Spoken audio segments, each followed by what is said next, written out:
Nana Shastra Vicharanai Kanipano Saddharma Samstapako Lokanam Hitakarino Tribhuvane Manyo Sharanya Karo Radha Krishna Padara Vinda Bhajana Nandena Mata Liko Vande Rupa Sanatana Raghuyago Sri Jiva Gopalako Vande Rupa Sanatana Raghuyago Sri Jiva Gopalako. Yes, so now let us read the translation. I offer my respectful obeisances unto the six Goswamis, namely Sri Sanatan Goswami, Sri Rupa Goswami, Sri Raghunath Bhatta Goswami, Sri Raghunath Das Goswami, Sri Jiva Goswami, and Sri Gopal Bhatta Goswami, who are very expert in scrutinizingly studying all the revealed scriptures for the benefit of all human beings. Thus, they are honored all over the three worlds, and they're worth taking shelter of because they're absorbed in the mood of the gopis and are engaged in the transcendental loving service of Radha and Krishna.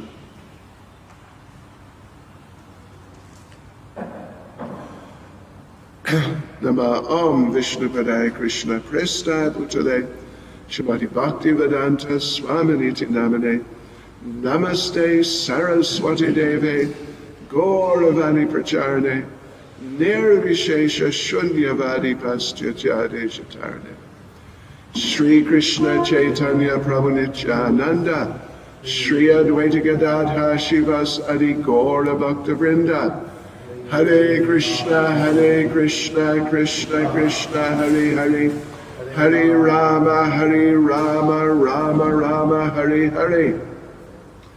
Vanchakalpatarubhyascha kripa sindhubhya evacha, patitanam pavanebhyo vaishnavebhyo namo namaha.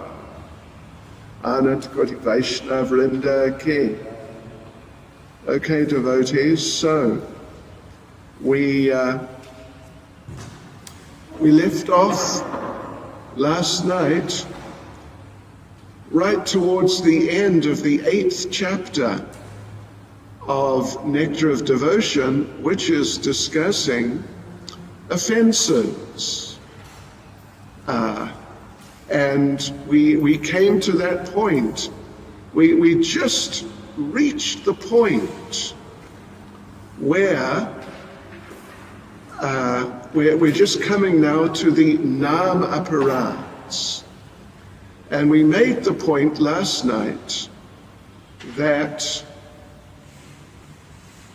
there are, in this chapter, or in general even, there are two types of offenses.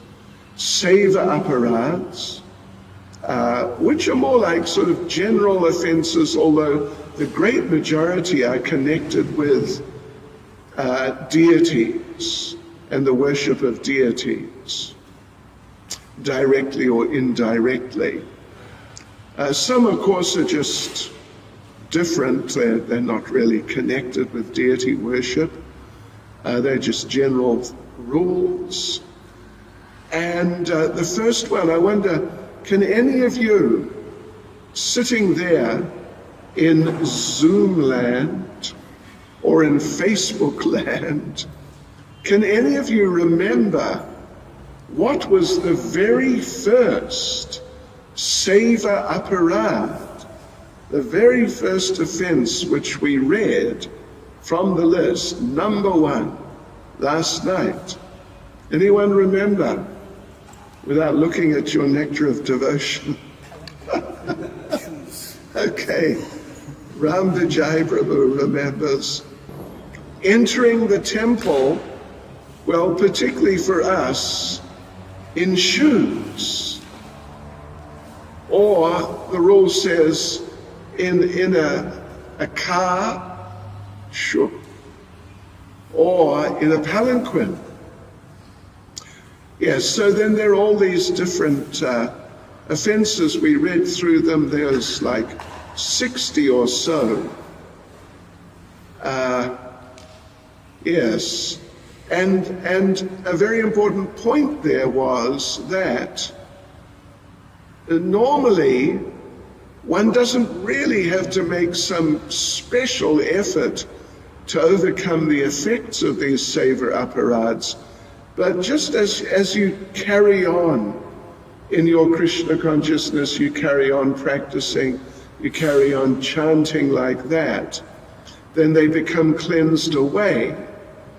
Of course, if you make the excuse that I don't need to stop doing one of those offenses, if perhaps it becomes a bit of a habit or something, if you think, oh, I don't need to worry because it'll be cleansed away by my ongoing Krishna consciousness, and so you don't make any effort to give it up, that particular seva aparad, then it was Srila Vishwanath Chakravarti Thakur made the point that then your seva aparad becomes nam aparad number 7, committing sinful activity on the strength of chanting or just of practicing Krishna consciousness. Because one point that Prabhupada makes is that we use this term nam aparad, but these really are just serious offenses in Krishna consciousness in a general sense.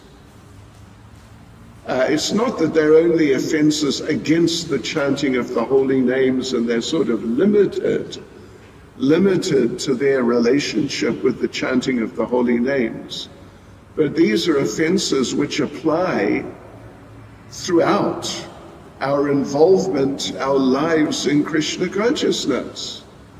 And therefore the first of the nam aparads is to blaspheme the devotees. The thing is, the chanting of the holy names is the main part of the process, particularly in Kali Yuga, and therefore this term nam aparad is used. But actually the extent of the 10 offenses, it goes beyond simply the names and can like sort of infiltrate our whole involvement in Krishna consciousness. So that's what we're going to discuss now, and various considerations in that regard.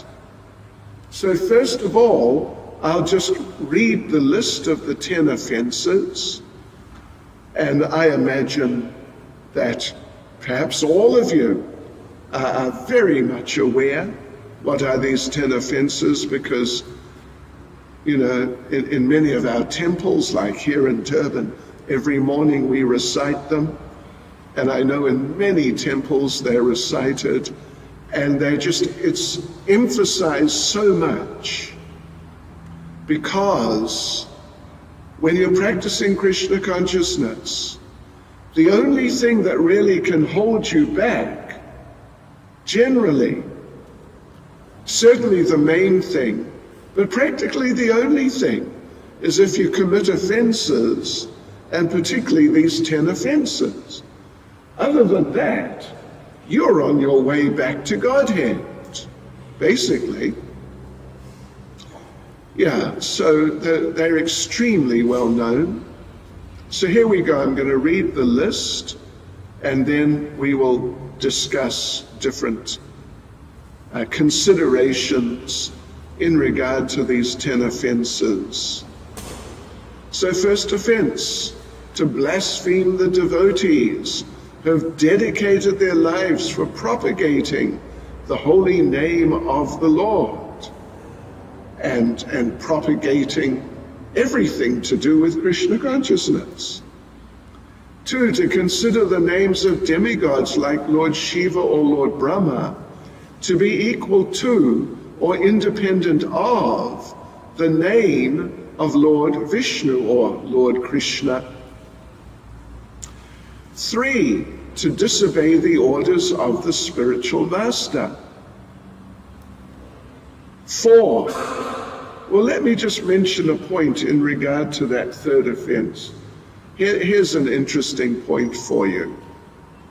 Srila Prabhupada, I was just reading actually, yesterday, I was just reading, Srila Prabhupada was saying that this third offense we just read now, to disobey the orders of the spiritual master, it can be considered to just be, so to speak, just be a part of the first offense, because the spiritual master is one of the devotees who generally has dedicated his life to propagating the holy name of the Lord.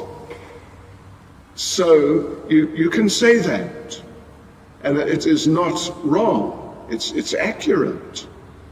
But because the spiritual master is most prominent, and even we could just say is so prominent amongst the devotees in general, therefore the offense in that regard, the offense in relation to the spiritual master has been separated out and given a special place of emphasis. So number 4, to blaspheme the Vedic literature or literature in pursuance of the Vedic version. 5, to consider the glories of chanting Hare Krishna to be imagination. 6, to give some interpretation on the holy name of the Lord. 7, to commit sinful activities on the strength of the holy name of the Lord. 8, to consider the chanting of Hare Krishna, one of the auspicious ritualistic activities offered in the Vedas as fruit of activities, karma kandya.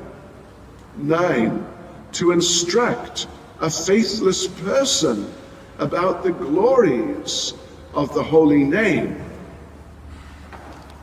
And 10, to not have complete faith in the chanting of the holy names and to maintain material attachments, even after understanding so many instructions on this matter.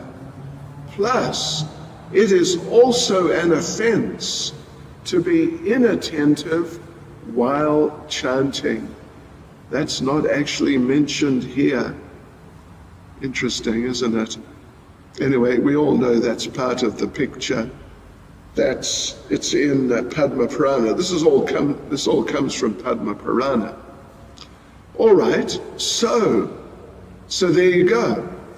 We are not now going to discuss each one individually.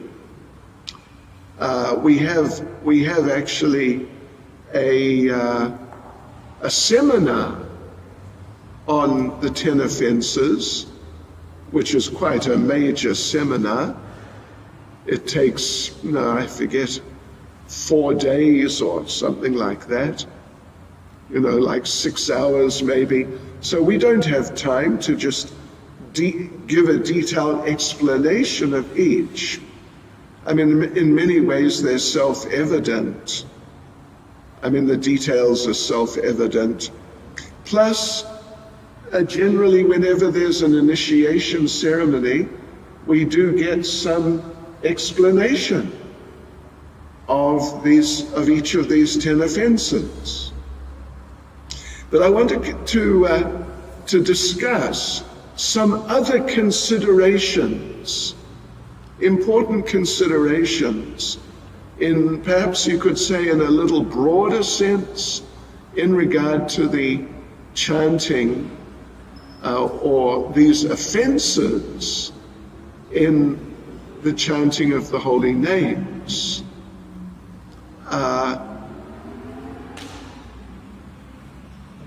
First of all, we have a special question here. This is for you devotees doing Bhakti Shastri. Here's a special question.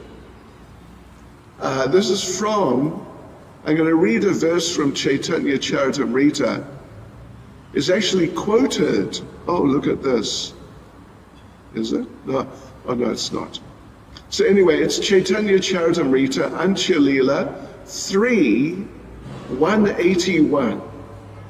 If you're doing Bhakti Shastri, I suggest you write that down, because you are going to be asked a question about this verse. Antya Leela 3:181. As the rising sun immediately dissipates all the world's darkness, which is deep like an ocean, so the holy name of the Lord, if chanted once without offences, dissipates all the reactions of a living being's sinful life. All glories to that holy name of the Lord, which is auspicious for the entire world. So you should note that, devotees, believe me.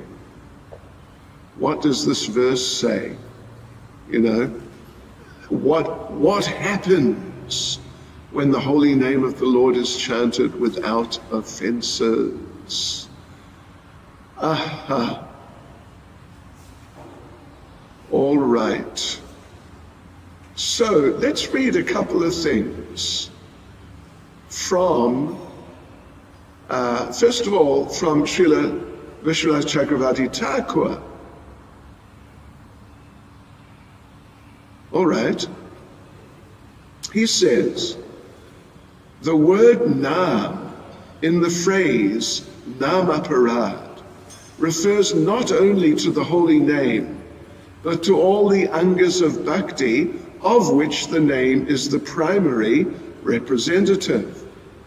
Even according to Dharma Shastras, scriptures dealing with the codes of fruit of activity, if one willfully commits sin on the strength of prayaschita, the remedial measures for commission of sin, then the effect of the sin will not be destroyed, but rather increased. Oh, how's that? That's the seventh offense, isn't it? Willfully committing sin on the strength of, not even of the chanting of the holy names, but just of some sort of ritualistic activity you do to balance out your bad activities with some good activities. So the effects of the sin are not destroyed, but rather they're increased. If the Nam aparads, whether long-standing or recent, have been committed unconsciously, but their presence is indicated by the result, which means a lack of advancement, the only recourse is to chant the name constantly. By that, steadiness in bhakti will be attained, and offences will be neutralized.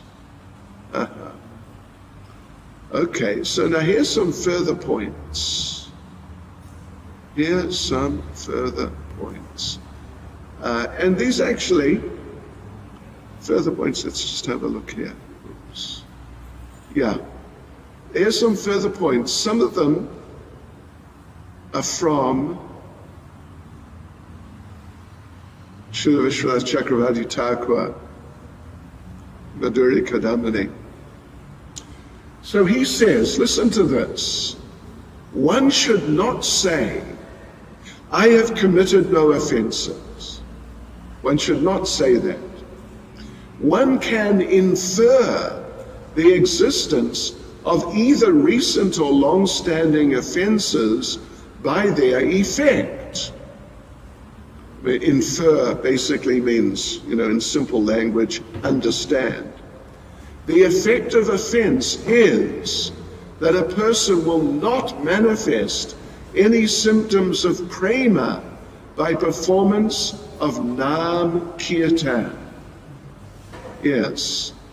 So any of you devotees here sitting in the temple, or any of you in Facebook land or Zoom land, if you're not manifesting any symptoms of prema in your chanting, when you're chanting, then know, please, and accept, and don't argue against this, that this is because you have committed offenses, and they're hanging around you. They haven't gone away. So he quotes Srimad Bhagavatam 2.3.24. 2.3.24. A very important verse. I'll just read the translation.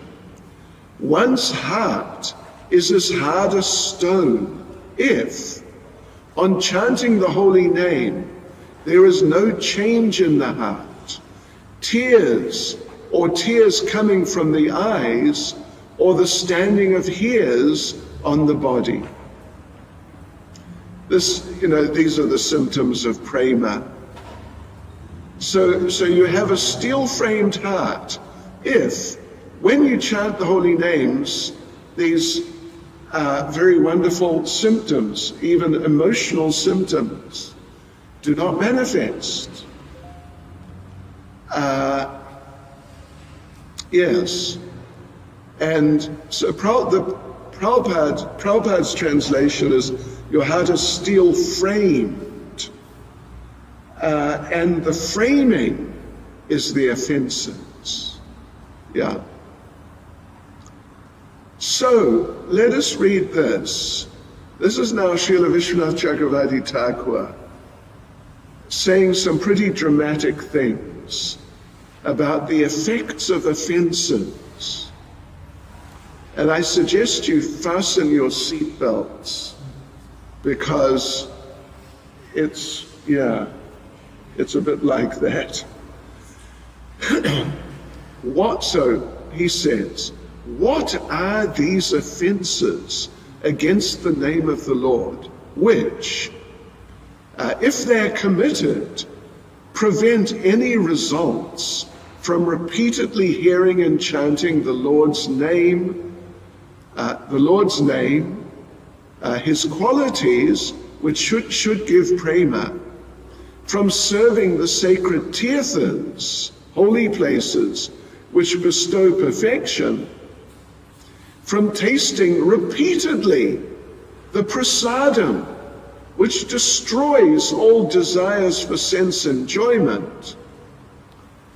So what are these offenses from which all these spiritually powerful activities become apparently material, or at least drastically reduced?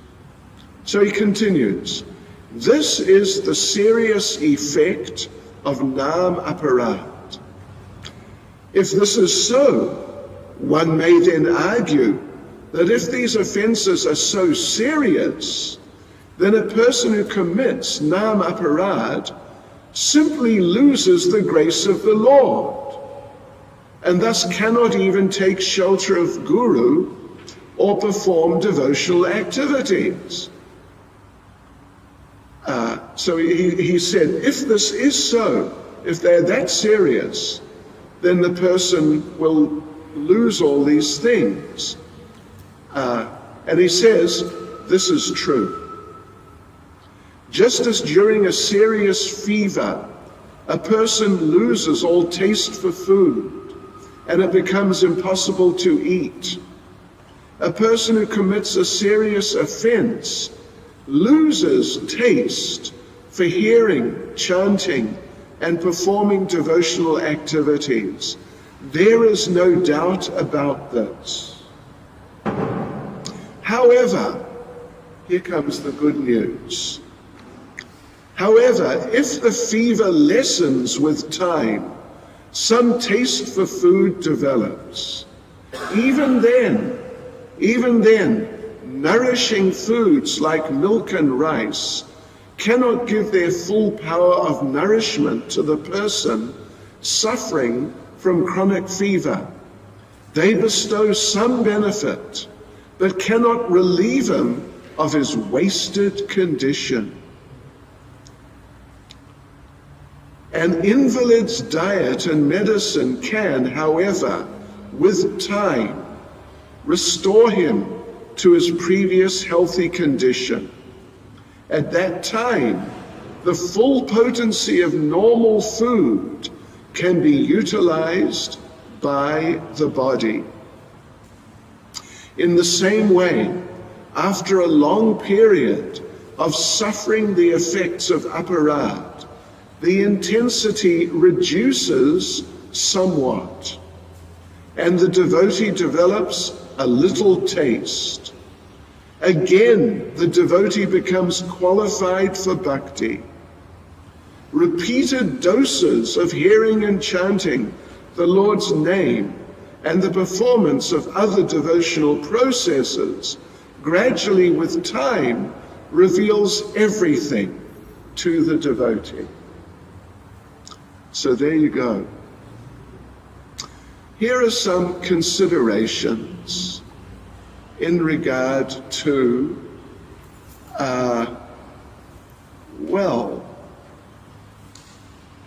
they're really in regard to the first offense. In regard to the first offense, some considerations. Whether or not you'll be asked about them in the exams, I don't know exactly.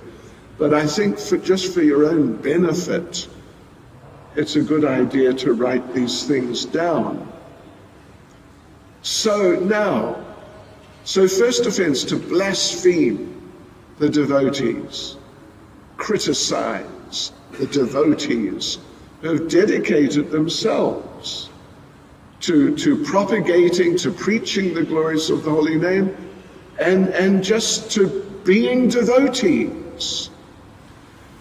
So, here's a question. If you have heard blasphemy in the past, what do you do to become free of the offenses? Yeah. So, here's a suggestion.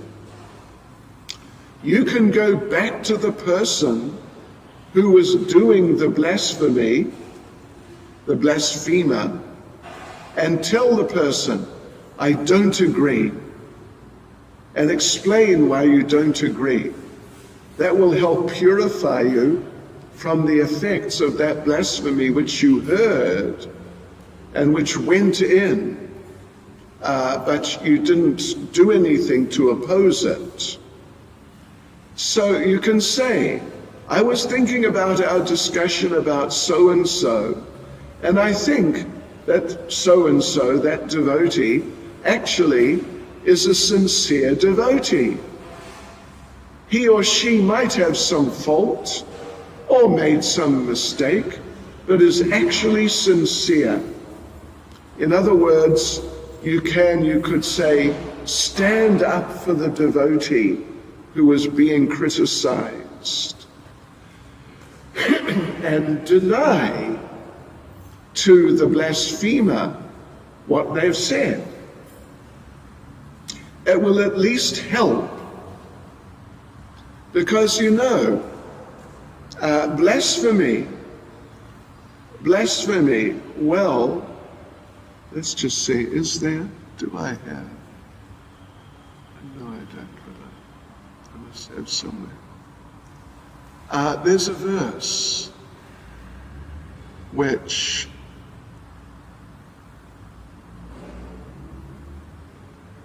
where is it? It disappeared. I'm going to try and find it. Well, no, I know the verse, so I'll just tell you as time goes on. So, okay. So blasphemy. You know, in our seminar on the demons in Krishna's Vrindavan, Leela, and the anathas they represent, one of the demons is Kaliya, who represents poisoning the hearts of the devotees with blasphemous talk or poisonous talk. And we give a specific example, practical type of example, that some devotee may come to you and say, you know such and such a devotee.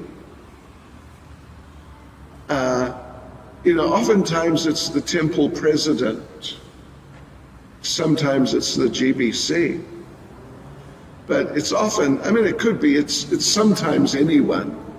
But sometimes it's these, you could say, a little more prominent devotees, if you want to put it like that, and say, yeah, you know such and such, he's a nice devotee, and your heart opens a bit. Oh, he's a nice devotee, that's nice.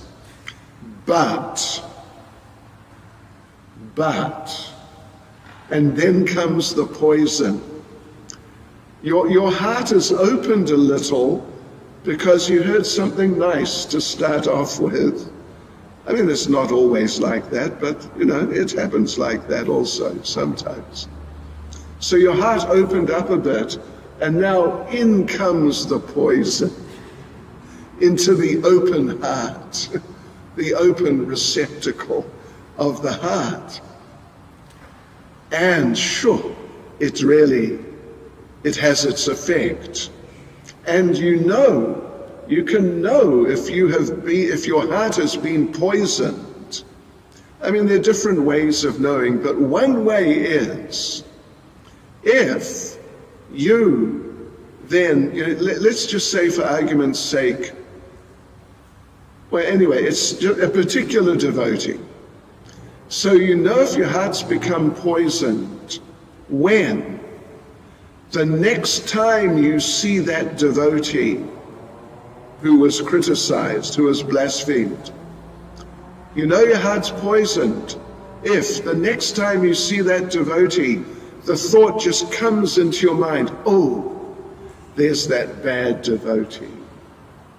Oh, look at that. Oh, some negative thoughts about that devotee. That means your heart is poisoned. And you got to watch out, because you are in a bad condition. Who knows what may happen? Right. So, and we mentioned that, did we mention? I think we mentioned. Maybe we didn't, but I'll mention. Raghunath Das Goswami in Manashiksha, he says that some devotees may possibly sit around and discuss the faults of another devotee. And if you hear them and if you tell them, listen, please talk positively, don't criticize, they may then say to you that we are talking about a devotee. We're analyzing the character of a devotee. This is very Krishna conscious. And they may think that this is purifying, like taking a nice bath is purifying for the physical body. So we are talking about a devotee, and therefore our hearts are becoming bathed, purified in the sort of, the waters or whatever you'd say, of the subject matter, of the nature of that devotee. So yeah, he says, Raghunath Das Goswami says, so the devotees may think we're becoming purified, like taking a bath physically. And he says, yes, it is like taking a bath. It is like taking a bath. But it's like taking a bath in donkey urine. And what more does one need to say? Donkey urine. You know, any urine other than cow urine, but otherwise any urine is just totally rejectable. But donkey urine, it sounds like the worst, practically. All right. So let's carry on. These are all important points. So either dwelling on our own faults or someone else's faults without any positive attempt to improve in devotional service is Maya. Either dwelling on your own faults or someone else's without any attempt to improve and get free from those faults is Maya. But if the ability to see the faults and to analyze the faults and pursue the faults to the deepest levels is used to uncover our anathas, and uproot them, then it can be beneficial, but it's sensitive. We don't want to just be in self-consciousness. I'm like this, I'm like that, I'm like so many things. I'm a living disaster, and, you know, I, me, and mine. We don't want to get absorbed like that. But if, because we need to analyze our faults from time to time, just check, how am I doing? Yeah, am I moving forward, or what's going on in my Krishna consciousness? So a little bit of analysis is definitely needed from time to time. And if we see faults in ourselves, or we know of other faults, then we can look at ourselves and try and see, do I have these faults? And then try to uproot them, take action. Here's another one. What if we've lost track of all the devotees we've offended over the years? How can we go back and rectify? So one devotee asked Prabhupada that throughout the day we commit so many offenses to so many devotees. And if we have to go back every time to every devotee and offer obeisances, we'll be spending most of the day offering obeisances. So then Prabhupada told him that what you do is, early in the morning, offer the prayer, Vanchakalpatarubhyascha, Kripa Sindhubhya Evacha, Paritanam Pavanebhyo, Vaishnavebhyo Namo Namaha. That's how the practice started. And we do it here in our temple here in Chatsworth, Durban. Every morning we do that. And part of it is to relieve us from unknown offenses. Unknown offenses, or even offenses which you committed when you didn't even know what an offense is. You know, before you started becoming a little trained up in Krishna consciousness, then you don't know what's an offense. What are the 10 offenses? So all these offenses will be cleansed like this. So for ordinary offenses that we commit throughout the day, we can offer obeisances to the devotees at one time, but we should do it with feeling, not just saying the words and thinking something else. But with feeling, we should offer obeisances to the devotees and pray to them to forgive us. I don't know if you've heard me mention, but when I first joined the temple in London, there was it was possibly plus or minus 50 men young men living in the temple in very restricted conditions. And there was one bathroom with two showers, but generally only one was operational. So we would all gather in the bathroom. We'd all gather 4 o'clock thereabouts. And there was a program offering obeisances to everyone. Bang, bang, bang, bang, bang, bang. Not just all at one time, but going to the individual devotees offering obeisances, like 20 or 30 times or more. And that was nice.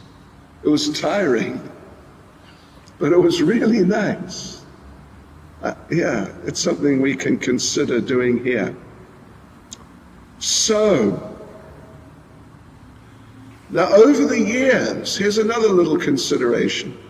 I mean, it's related. We've committed so many offenses to so many devotees, and we might have lost track. We probably have.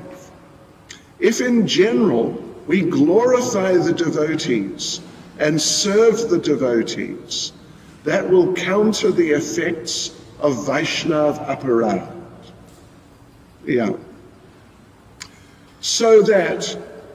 So all the devotees in ISKCON are attached to ISKCON. So if we serve ISKCON and make ISKCON strong, then that will give benefit to all the devotees. All the devotees in ISKCON are attached to Prabhupada. So if we can help them in their relationship with Prabhupada and their service to Prabhupada, then that is service to them. So these are all some very nice ideas to help us in our relationships with the devotees, and including to help us overcome unknown offenses, forgotten or whatever offenses. And this will help us progress. It'll really help us progress in Krishna consciousness. So there we go, devotees. Those are some thoughts. Oh, I was going to mention about blasphemy. In the fourth canto, let me just see if by asking my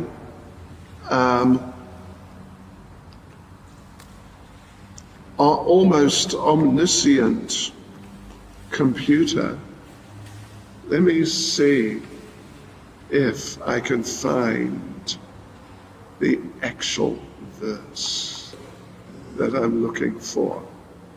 Look at this. Look at this. When you've got someone omniscient around, it really helps if you know the right question.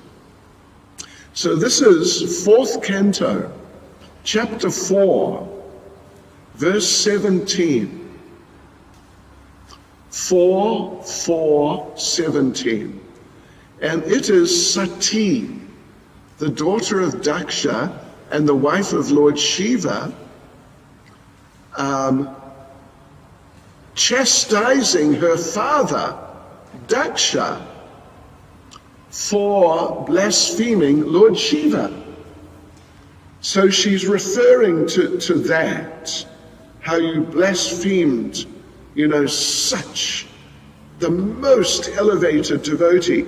But the idea can be applied more broadly, not only to Lord Shiva or blasphemy of Lord Shiva, but blasphemy on a wider basis. So Sati continued,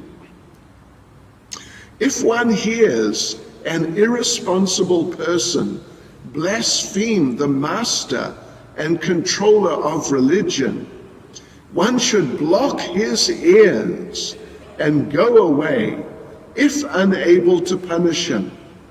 But if one is able to kill, then one should by force cut out the blasphemer's tongue and kill the offender. And after that, one should give up his own life.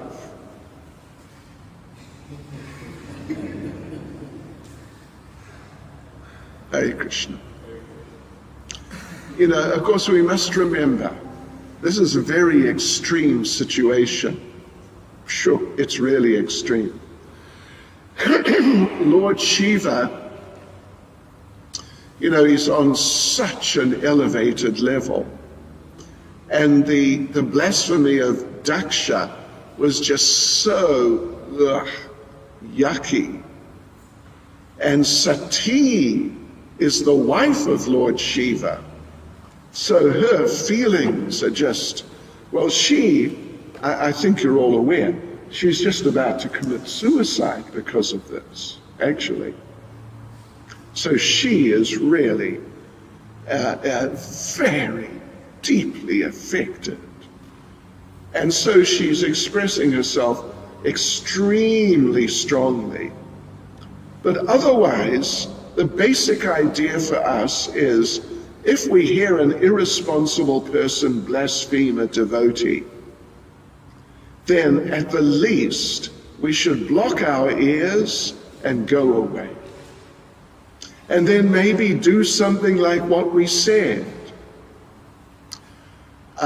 Go back to the blasphemer at some point and say, you know, what you said was wrong. And then glorify the devotee who was blasphemed. Or alternatively, or go to the devotee who was blasphemed, and you don't need to say, listen, I heard you were blasphemed. They said this and this and that, but actually I think you're nice. Don't refer to that, but just express appreciation. Express appreciation for the devotee. You know, these types of things eliminate the effects of hearing blasphemy. Yeah. Like that. Okay. So, right.